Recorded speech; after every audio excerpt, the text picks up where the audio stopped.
سورہ بقرہ رکوع 29 یہاں سے آگے 3 رکوعات میں طلاق کے احکامات بیان کیے گئے ہیں۔ طلاق طاء لام قاف مطلب ہے نکلا، کھولا، توڑا۔ طلاق اصل میں اس عمل کو کہتے ہیں کہ جس کے بعد عقد نکاح کی گرہ ٹوٹ جاتی ہے۔ گویا اس کے بعد مرد نکاح کی گرہ کو کھول دیتا ہے، توڑ دیتا ہے اور بیوی کو اپنے گھر سے نکال دیتا ہے۔ طلاق حلال اور جائز تو ہے، لیکن تمام حلال اور جائز چیزوں میں سب سے زیادہ ناپسندیدہ ترین چیز ہے۔ حدیث کے الفاظ ہیں، نکاح کرو، طلاقیں نہ دو، مزہ چکھنے والوں اور چکھنے والیوں کو اللہ پسند نہیں کرتا۔ اسی طرح حدیث ہے، ہر طالب لذت کثرت سے طلاق دینے والوں پر اللہ کی لعنت۔ شیطان کا سب سے زیادہ پسندیدہ عمل میاں بیوی میں جدائی ڈالنا اور رحمان کا سب سے زیادہ ناپسندیدہ عمل۔ مسلم کی حدیث ہے کہ شیطان اپنا تخت پانی پر سجاتا ہے اور اس کے سارے وہ کارندے اور ہر کارے جس کو انہیں فتنہ فساد کرنے کے لیے لانچ کیا ہوتا ہے، وہ آ کے اپنی رپورٹ دیتے ہیں، کوئی چوری، کوئی جیب کاٹنے، مختلف قسم کی سرگرمیاں، اور وہ اپنا سر ہلاتا رہتا ہے کہ تو نے کوئی بڑا کام نہیں کیا۔ یہاں تک کہ ایک اس میں سے آتا ہے اور وہ کہتا ہے کہ میں نے فلاں اور فلاں کا پیچھا نہیں چھوڑا، یہاں تک کہ میں نے اس میاں اور بیوی کے درمیان جدائی ڈلوا دی۔ حدیث میں آتا ہے کہ شیطان اٹھتا ہے، اسے اپنے قریب کر کے گلے لگاتا ہے اور کہتے ہیں تم نے بڑا کام کیا۔ اور یہ یاد رکھیے گا کہ شریعت میں طلاق بنیادی طور پر مرد کا حق ہے۔ کوئی اس کا باپ، اس کا رشتہ دار، کوئی جاگیردار، وڈیرا، سردار، کوئی جرگہ، کوئی کوٹ، قاضی اس سے یہ حق نہیں لے سکتا۔ اور اگر ان میں سے کوئی جبراً اس کو طلاق دلوائے تو یہ طلاق اصل میں موجود نہیں ہے اور یہ طلاق باطل ہے۔ اور بھی کچھ حالتیں ہیں جس میں طلاق اگر دی گئی تو وہ طلاق ہوتی نہیں ہے، اسے طلاق باطل تصور کیا جاتا ہے، جس میں کیا ہے، سب سے پہلے تو جبر سے دلوائی گئی طلاق، نابالغ کی طلاق، اور مدہوش وہ جو نشے میں ہے جس کو پتہ ہی نہیں کہ وہ کیا کہہ رہا ہے، اور مجنون جس کی ذہنی توازن درست نہیں ہے اور اس کو بھی معلوم نہیں کہ وہ کیا کہہ رہا ہے، یا دل میں دی ہوئی طلاق۔ طلاق اصل میں بول کر لکھ کر دینا ضروری ہے اور اگلے کو اس کا پہنچانا ضروری ہے۔ یہ کسی طرح بھی ہو سکتی ہے، بول کے بھی دی جا سکتی ہے، لکھ کے، خط کے ذریعے، میسج کے ذریعے، کسی ذریعے سے، بشرطے کہ یہ بات ثابت ہو اور اس میں کوئی شک نہ ہو کہ وہ شوہر ہی کی طرف سے دی گئی ہے۔ اسی طرح اشارے کنائے میں دی ہوئی طلاق بھی ہو جاتی ہے، that is like between lines اگر کوئی بات کہی جائے تو اس سے بھی طلاق ہو جاتی ہے۔ اگر ہم دیکھیں تو نبی صلی اللہ علیہ وسلم کی زندگی میں ایک کتابیہ عورت جان کی بیٹی کے ساتھ نکاح ہوا اور وہ مسلمان بھی نہیں ہوئی تھی اور اس کو نبی صلی اللہ علیہ وسلم سے ایک عداوت ابھی بھی تھی۔ آپ جب تشریف لے گئے تو اس نے فوراً ہی کہا کہ میں اللہ کی پناہ مانگتی ہوں، تو آپ نے فرمایا کہ تو نے تو بہت بڑی ذات کی پناہ مانگی ہے۔ گویا وہ نبی صلی اللہ علیہ وسلم کے ساتھ کسی قسم کی ریلیشن شپ چاہ نہیں رہی تھی۔ آپ نے طلاق دینے کے بجائے، طلاق کے الفاظ استعمال کرنے کے بجائے آپ نے اشارے کنائے میں فرمایا تو نے بہت بڑی ہستی کی پناہ مانگی ہے، لہٰذا تو اپنے گھر والوں کی طرف لوٹ جاؤ، اور طلاق ہو گئی۔ گویا اشارے کنائے میں طلاق ہو جاتی ہے۔ اور یہاں یہ بھی پتہ چلتا ہے کہ آپ نے حیات طیبہ میں جب طلاق دی تو آپ کو اس لفظ کا اپنی زبان پہ لانا اتنا ناپسندیدہ تھا کہ آپ نے لفظ نہیں کہا، اشارے کنائے سے کہی۔ اسی طرح حضرت عمر رضی اللہ تعالیٰ عنہ کے دور میں ایک شوہر نے عربوں کے دستور کے مطابق اپنی بیوی سے کہا، آج سے تیری رسی تیری کوہان پر ہے۔ مطلب کیا ہے کہ جیسے ایک رسی کوہان پر ہو تو اونٹ آزاد ہو جاتا ہے، تو اس نے یہ کہا کہ تو آزاد ہے، لیکن ڈائریکٹلی نہیں کہا۔ معاملہ حضرت عمر کے پاس آیا، انہوں نے اس شخص کو بلایا اور اس سے پوچھا کہ جب تو نے یہ کہا تھا تو تیرا ارادہ کیا تھا؟ تو اس نے کہا کہ میرا ارادہ یہ تھا کہ میں اس کو طلاق دے دوں۔ تو حضرت عمر نے فرمایا کہ پھر جو تیرا ارادہ تھا وہ ہو گیا۔ اسی طرح طلاق جو ہے وہ مشروط طریقے سے بھی، کنڈیشنلی بھی ہو جاتی ہے، یعنی اگر شوہر بیوی کے ساتھ کوئی شرط لگا دے کہ اگر تو نے فلاں کام کیا یا فلاں جگہ گئی تو تجھے طلاق، تو اگر وہ واقعی وہ کام کر لے یا وہ اس جگہ چلی جائے تو پھر طلاق ہو جاتی ہے۔ یہ مشروط طلاق ہے۔ پھر اس کے علاوہ طلاق کی قسموں میں رجعی طلاق جس کے بعد رجوع کرنے کی گنجائش ہے، اور دوسری بائن جس کے بعد کلیئر کٹ طلاق ہو جاتی ہے اور کوئی رجوع کی گنجائش نہیں ہوتی۔ طلاق طلاق احسن وہ طلاق which is the most correct way to divorce یا طلاق دینے کا طریقہ. پھر طلاق حسن جو ایکسیپٹیبل ہے لیکن احسن سے کم پسندیدہ ہے. اور طلاق بدعی وہ جو ناپسندیدہ ہے. یہ طلاق بدعی وہ ہے جو 3 طلاقیں ایک مجلس میں، طلاق ثلاثہ مجلس واحد. آپ صلی اللہ علیہ وسلم، حضرت ابوبکر اور حضرت عمر رضی اللہ تعالیٰ ان سب کی زندگی میں آپ صلی اللہ علیہ وسلم بھی جب کوئی شخص 3 طلاقیں ایک ہی سٹنگ میں دیتا تھا تو آپ اس کو ایک ہی تصور کرتے تھے. حضرت عمر کے دور میں یہ بہت زیادہ رائج ہو گئی تو پھر آپ نے سزا کے طور پر یہ کہا کہ اگر کوئی 3 طلاقیں ایک مجلس میں دے گا تو اس کو 3 ہی تصور کیا جائے گا. لیکن یہ طلاق بدعی ہے اور طلاق باطل پر پہلے بات ہو چکی ہے. طلاق دینے کا درست طریقہ یہ ہے کہ اس کو کس وقت دی جائے؟ حیض کے بعد وہ طہر جس میں جسمانی تعلق قائم نہیں ہوا وہ طلاق دینے کا درست ترین وقت ہے. اس کے بعد جو وقت شروع ہوتا ہے اسے عدت کہا جاتا ہے. عدت وہ شمار کی جانے والی مدت ہے جو طلاق کے بعد شروع ہوتی ہے. اب قرآن سے ہمیں، حدیث سے بھی پتہ چلتا ہے کہ عدت کتنی ہوگی.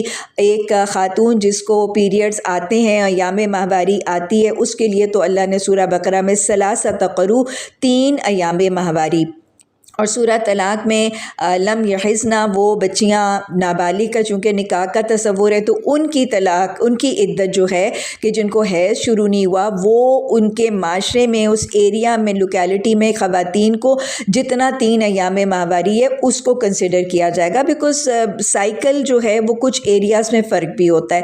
اور پھر سورہ طلاق ہی میں واللائی یئسن من المحیض وہ خواتین جو حیض سے مایوس ہو چکی ہیں یعنی پوسٹ مینوپوزل خواتین، تو وہ ان کی سابقہ جو حیض کی عادت تھی اس میں 3 ایام ماہواری کے حوالے سے.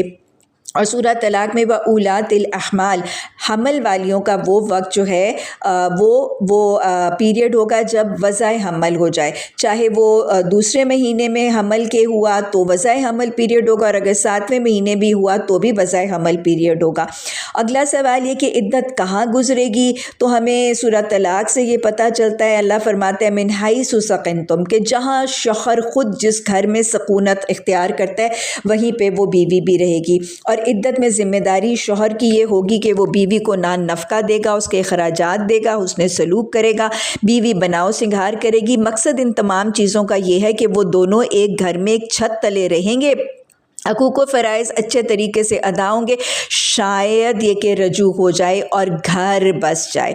اب میں طلاق کے حوالے سے جو طلاق احسن کا طریقہ ہے اس میں اگر مختصراً بات کروں تو پہلی طلاق کے بعد اس کو طلاق رجعی کہتے ہیں، یعنی شوہر جب ایک دفعہ طلاق دیتا ہے تو یہ طلاق رجعی ہے. اس کا مطلب کیا ہے کہ اس کی عدت میں رجوع کیا جا سکتا ہے.